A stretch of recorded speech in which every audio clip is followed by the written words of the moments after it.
পুলিশের যেসব সদস্য এখনো কাজে যোগ দেননি তাদের আইনের আওতায় আনা হবে বলে জানিয়েছেন স্বরাষ্ট্র উপদেষ্টা লেফটেন্যান্ট জেনারেল অবসরপ্রাপ্ত মোহাম্মদ জাহাঙ্গীর আলম চৌধুরী।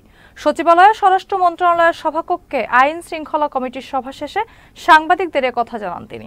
উপদেষ্টা বলেন, যারা এখনো যোগদান করেনি তাদের আর পুলিশ বলা হবে না। ইতোমধ্যে আনসার পুলিশ ও বিজিবি নিয়োগের সিদ্ধান্ত নেওয়া হয়েছে। 2-1 দিনের মধ্যে সাব ইন্সপেক্টর নিয়োগের বিজ্ঞপ্তিও দেওয়া হবে। রিফর্মের কাজটা তো আমি করতেছি না, একটা তো আলাদা কমিটি করে দেওয়া হয়েছে।